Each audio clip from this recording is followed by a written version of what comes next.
Autre match du soir, l'Allemagne qui s'en sort de justesse, est passée par toutes les émotions ce soir face à la Hongrie. Elle s'est faite très peur après l'ouverture du score des Hongrois à la 83e minute. La Mannschaft était dernière de son groupe, rendez-vous compte, éliminée. Et puis c'est Grotschka qui est entré en cours de match et qui a récompensé donc l'Allemagne de ses efforts désespérés en catapultant le ballon dans les filets hongrois. Un match nul de partout. L'Allemagne qui est au rendez-vous des huitièmes de finale, qui termine à la deuxième place derrière la France. Mais que ce fut dur, messieurs. C'est intéressant parce qu'on parlait justement de France-Suisse. Eh bien, c'est exactement ce qui s'est passé avec l'Allemagne qui a pris un peu de haut ces Hongrois au début. Quand on regarde le début de la rencontre, on sent une certaine nonchalance dans le jeu. Il y a une forme de distance.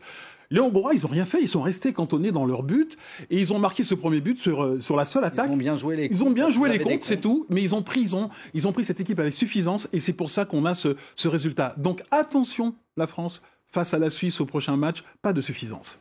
Exactement. L'Allemagne, même après le but qui intervient assez vite sur un contre, elle met du temps à réagir, Exactement. elle met du temps à vraiment...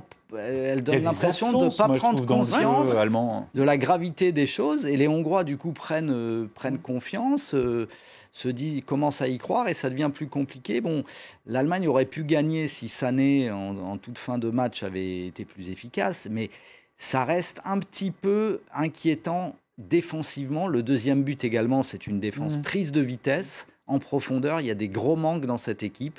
Et je ne pense pas qu'ils aient sur le banc les joueurs pour les pallier. Donc l'Allemagne, elle doit vraiment accepter le déséquilibre vers l'avant et espérer marquer un de plus que l'adversaire. Mais il n'y a pas de sécurité dans cette équipe. Et cette rencontre a démontré qu'en fait, c'était pas la journée des gardiens, parce que Gulácsi et Neuer, ce qu'ils nous ont fait sur les deux buts respectifs, c'est carrément une catastrophe.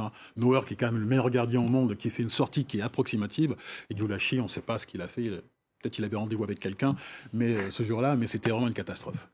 Angleterre-Allemagne en huitième de finale. Classique. Bien malin qui pourrait le pronostiquer. Exactement. Parce que ça se joue à Wembley, si je ne me trompe pas. Oui, c'est à Wembley. Donc l'aspect Même domicile, même si deux équipes Le 29 juin. c'est avec une jauge qui va augmenter, je crois, pour ce match. Oui, On va passer à, je crois, à 40 000 40 sur 000 ce et puis match-là. 60 000 pour demi-finale, finale à Wembley. Donc ça risque de monter d'un cran dans la tension, l'atmosphère va être plus électrique peut-être qu'au premier tour. Donc attention, l'Allemagne.